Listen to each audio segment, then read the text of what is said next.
Tamed by a kiss. Enkidu was formed out of clay.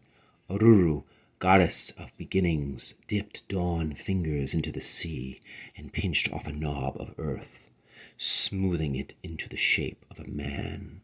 And that was Enkidu. But the clay she used was full of tree bark, leaf mold, broken snail shells, and seed husks, so that the man she made was shaggy and rough, with a pelt of matted hair and bark-brown face.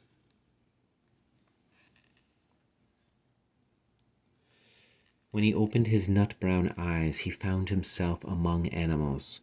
The wild ass would stand still while he drank her milk. The birds sing in answer to his whistle. The wild dogs fawn sooner than bite him, but Enkidu did not know if he was ass or dog or bird. Whenever he found traps or nets or pits left by hunters, Enkidu spoiled them, because he thought of the animals as his family.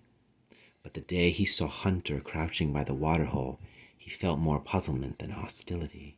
Here was a beast like him, small, scrawny version of the reflection Enkidu saw when he lay down to drink from the pool. Still, Enkidu's brain was made from clay, and after the trapper ran away and his smell faded from the waterhole, Enkidu forgot him.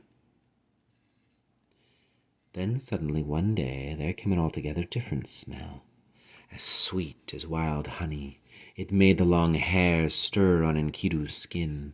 He walked fast and faster, breaking into a loping run. The smell was like hunger and thirst, hot and cold all rolled together into a craving. The woman was sitting cross-legged on a blanket, her eyes trailing butterflies through the sunlit trees. At the sight of Enkidu, she raised one arm, waved one hand. She was totally, goldenly, shell-smoothly naked. For hour after hour, there she sat, fanning herself with a large leaf, or plaiting her long black hair. Closer and closer he sidled, bristling with uneasiness, brim full of strange new appetites.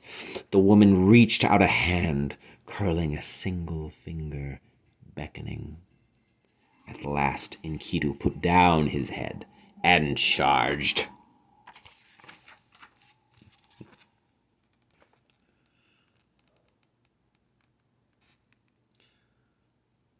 Arms and legs outstretched, he hurled himself like a boulder onto an egg, but she did not break, and she would not fight. Instead, she curled her arms around his neck, pressed her mouth against his. "Hello," she said. His arms and legs turned to water. His strength ebbed away like water on sand. All his instincts had been right. Here was a snare, an ambush, a trap, a pit into which he had fallen. And yet Enkidu did not care. It was a sweet trap, a soft pit, a silken snare. "I am Hattie. The trapper brought me all the way from Uruk. Have you ever seen Uruk, wild man? It is one of the 7 cities of the plain. Once upon a time, 7 wise men founded 7 cities and taught the people how to pray, how to worship, how to make verses and paint and sing and write. Uruk is called the city of great streets. In the mornings, a drum summons the men to work. You should see the robes the great men wear. In Uruk, the vines grow like hair over the roofs of the houses, and the flower sellers move about bright as hummingbirds.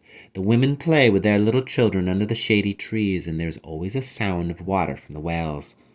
The river winds by, and washed clothes blow about in the trees on the riverside. As she talked, she plucked the burrs from his woolly skin and teased the matted knots out of his waist-length hair. Every time he shaped his mouth into a howl or a snarl, she pressed her lips into his.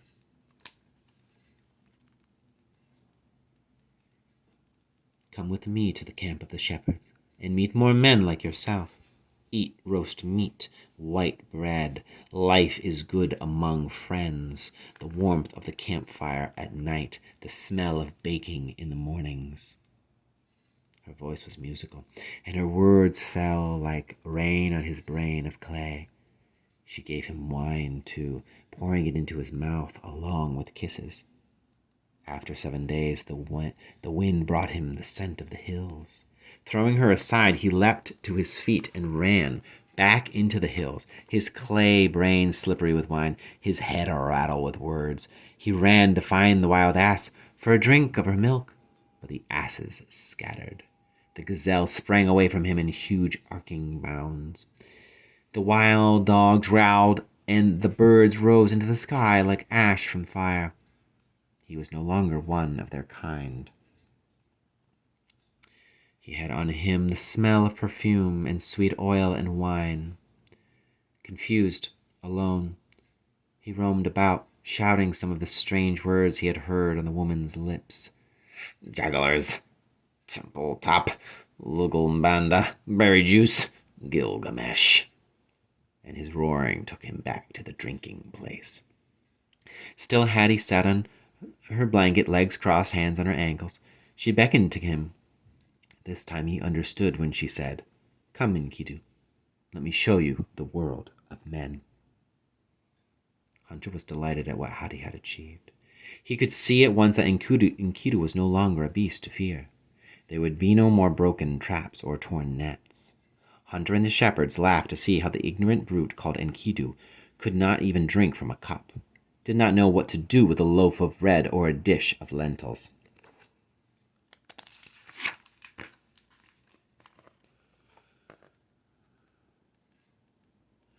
But Hattie did not laugh. She sat beside Enkidu, her torrent of black hair breaking over his bent knee, showing him how to use a knife, how to refill a cup. The shepherds stopped laughing when they saw him cram down 7 loaves and drain the last of their wine. "Your food is good," said Enkidu, finishing another loaf of bread. "What must I do to sit at your fireside another day?" Hunter gasped. Hattie had taught the wild man to speak. "The shepherds take turns at night to keep watch, guarding the sheep from lions and wolves." "No longer," declared Enkidu. "I shall keep watch all night, and by day I shall kill lions. I sleep little." The shepherds looked at one another in delight. The protector of animals had become the protector of flocks. Enkidu, having lost one family in the uplands, had found another on the plains. He was happy in a restless, waiting way. One evening at the fireside, Hattie said, "I should go back to Uruk. I'm a dancing girl. My place is in the city of streets." "Poor you," said the shepherds with genuine sympathy. Now Gilgamesh may be a trial to his people," argued Hunter, "but it was his genius that tamed Enkidu." "Who is this Gilgamesh?" said Enkidu, bridling a little. "A tyrant and a marvel, so they say. A blessing and a curse, I heard. A dream and a nightmare." So Enkidu learned of King Gilgamesh of Uruk, who had worn down his people like water falling on a rock, who had spent them in wars like so many arrows, who exhausted them with his boundless energy. The wild man flared into a rage at what they told him. Is that any way for a father of his people to behave? I shall go to Uruk and challenge this Gilgamesh." He leaped to his feet. "This demon must not be allowed to trample the hearts of his own people. Soft-palmed, sponge-bellied, city sluggard, I shall pound him into clay." King Gilgamesh was contemplating marriage.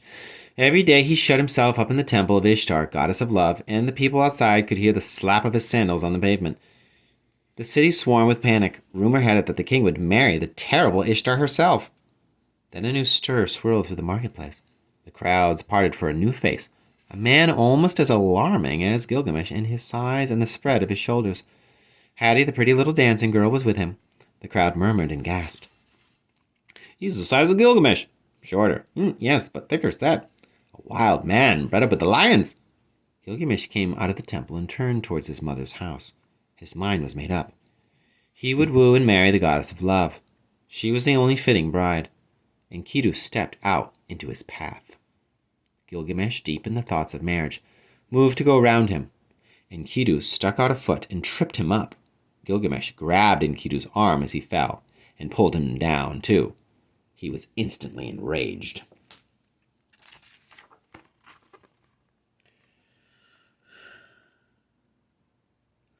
They wrestled in the doorways of the houses, their bulk smashing the doorposts and bringing down the lintels. They grappled each other head to head, chest to chest, barging through the walls of buildings. First Gilgamesh was on his back, his face full of the wild man's hair, his nose bleeding. Then the king was on top of Enkidu, their hands locked together, scattering chickens, demolishing goat pens, overturning pails. The two men wrestled for fully an hour. Then Gilgamesh caught Enkidu off balance, and with a twist of the body hurled him to the ground. Enkidu lay, winded. Gilgamesh, hands clasped on his knees, snorted out a triumphant laugh as he struggled to catch his breath. Then Enkidu too laughed. Lying on his back, he saw the fearful stars blinking down between the high buildings and laughed out loud. "There's not another man in the world like you, Gilgamesh." Gilgamesh sat down with his back against the wall. It was an unfamiliar feeling to be tired out. The two men looked at one another. Then Enkidu flexed his arms and Gilgamesh flexed his, and they fell in each other again. But this time it was an embrace. They hugged each other with the passion of new friends who know that they will stick together through thick and thin, come what may, do or die.